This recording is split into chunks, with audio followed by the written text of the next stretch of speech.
Hello and welcome to viewers of Good Morning DRC TV. I hope you're doing well. Today is Monday, 19th of May. I want to show you this clip. It's about removing Kabila's immunity. Kabila, former president of the Democratic Republic of Congo, who is now considered a rebel according to the government in DRC. But they want now to take him to justice, but they cannot do it because he has immunity. And this immunity, we have to say that it's something that he and his acolytes, they put together a piece of law that basically protects him from all crimes that he may have done during his presidency, that he can never be brought before justice. And when I say all, it means all. So even if he killed 1 million people, he won't be brought before justice. Even if he embezzled trillions of dollars, he wouldn't be brought to justice. And all these people that you're seeing here, all these people here, many of them, the majority of them, they are the people in one way or another that Joseph Kabila has influenced to get the position that they are in now. Joseph Kabila is still considered a strong man in the Democratic Republic of Congo, having led this country for the past almost 20 years. He has built an infrastructure that is not a roots infrastructure, but immunity infrastructure that no one can dismantle. But Félix Tshisekedi is determined to dismantle this. These people that you are seeing here, the majority of them are corrupt to the core, beginning with the first president of the Senate and the second one as well. These people have been put in that position by the current President Félix Tshisekedi, even though the people, the population's outcry was not to have these people there, but President Tshisekedi wanted them to be there, and yes, they are there right now. But today, it seems like they have to make a choice between President Félix Tshisekedi and Joseph Kabila. And it is most likely that they would stick with Joseph Kabila and dump President Félix Tshisekedi. And this is the result of trusting and doing, I don't know how to put it, but it is just a sad state of affair how things are done in the DRC. Such a shamble. You have no idea. This is a prosecutor who's bringing in the case against Joseph Kabila. Now, what is it that is being approached to him, or at least what is it that they're trying, why is it they're trying to remove immunity from him? Now, they are not bringing him to justice for anything he's done during his presidency. No. They are bringing him to justice because of his involvement in the movement called AFC and M23. It is apparent, according to this lady, that Kabila is the man behind the M23 alongside Paul Kagame, because Kabila is Paul Kagame's mentee and is the owner or the person running the AFC, and Nangaa being the coordinator. So what we have here is that the government has said that Kabila's appearance on TV to say the things that he had said in support of the rebel group is beyond any shadow of a doubt that he is the man behind all of this. Back in 2012, Kabila supposedly deposed the so-called M23 because he deemed them to be Kagame's militia group and made a deal with them and defeated them apparently. Now, here is the thing. In 2025, the same Joseph Kabila who defeated the M23 back in 2010 is now an ally of the same rebel group.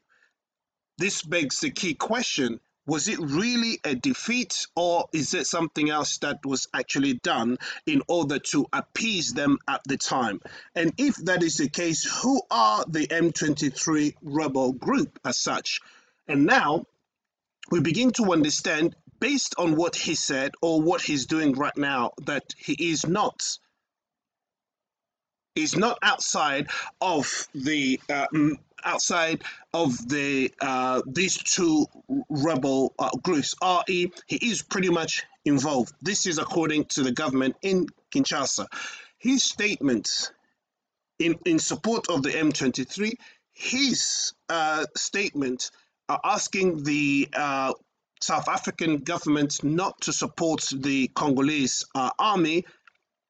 And also there is a guy called Eric Kuba. Eric Kuba was a personal secretary of Nangaa, who is the coordinator of AFC. Now, apparently, this Eric Kuba was apprehended.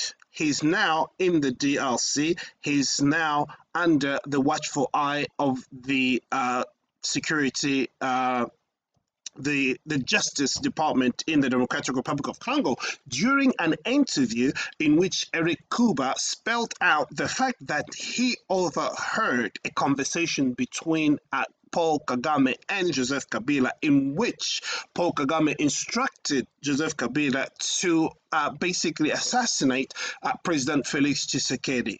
But Joseph Kabila said no to that plan because it would make Félix Tshisekedi a hero, and he didn't want that to happen. But he suggested that he wanted him out of power by a coup d'etat, and he will make sure to that end that it takes place. Therefore, all that has been transpiring between the AFC, Nangaa, being armed and supported militarily, and having all the infrastructure that he has in place in order to attack the DRC, the government in Kinshasa is saying that it is Kabila who is doing it. Now, if any of you understand or know who Kabila is, you will understand. He was the strong man of the DRC for the last 20 years. And many of the politicians of the Democratic Republic of Congo currently have received the blessing of Joseph Kabila in one way or another to be, or at least step into the political scene. And they are loyal to him because many of them thought, or at least many of them believed, that Joseph Kabila was going to outmaneuver Félix Tshisekedi and come back to power. Therefore, they wouldn't let him down, because if they did, that means that it wouldn't go down well for them if Joseph Kabila was to get back in power. Now, Félix Tshisekedi has lasted over 6 years, and it is a miracle by their standard, or by at least in their eyes, it is a miracle that President Félix Tshisekedi is still there. Because for them, he wouldn't have lasted a year. Plans were already made in order to to kill him, to get rid of him. Now, to be where he is at the moment, where Félix Tshisekedi is, he has no more trust in Joseph Kabila. Because initially, he had at least some hope that things could work out, but it didn't work out. Moving on from there, where we stand at the moment is that the immunity that is upon Joseph Kabila meant that you have to bring both houses, the lower chamber and the upper chamber, to come together and to remove his immunity. You cannot do it any way other than what I've just basically said, bringing the two houses together. And now this is the Senate. This lady, the prosecutor, is laying out facts or reasons or accusations against Joseph Kabila so that it can be done. At the end of this talk here, what actually transpired was the fact that Lukonde, who is the president, called together the caucus. He brought together the leaders of Katanga, and from what we hear is that they are being instructed to oppose any such move to remove Joseph Kabila's immunity. Now, Sama Lukonde here, the guy in the middle, and this guy here to the left and right, all of them have been put in place there by Félix Tshisekedi. But now their loyalty lies with who? It appears that it lies with Joseph Kabila, because in one way or another, they still see him as a strong man. They know one way or another he will come back into power. So therefore, they want to protect themselves and what they also have, their piece of cake that they have taken from the DRC. It is sad. I have to say, there is no hope.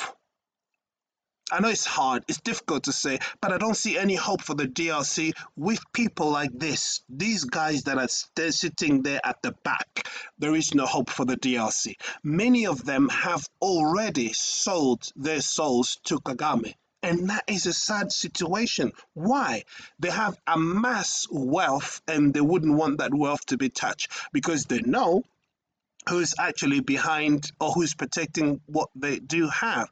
So what hope is there for the DRC? It's a sad, sad situation. So they have pushed it back for another 4, I think maybe 5 days to reconvene again so they can pronounce. And if they're deliberate on this, then obviously we'll be here to let you know what the outcome is. But it is a sad situation. I would have hoped that the DRC was one step away from actually liberating itself from the jaws of those who wanted basically to bring it down.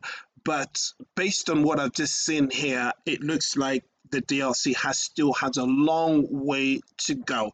But we'll keep you informed, just bearing in mind that this is like an acid test.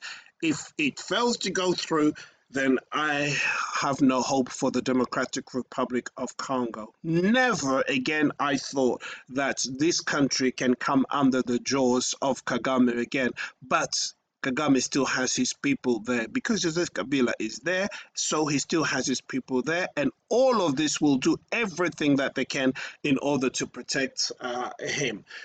Let's see what unfolds in the coming days. And amongst these people, you don't see Vital Kamerhe, if you don't know him, but he is the president of the lower house, that is the lower chamber.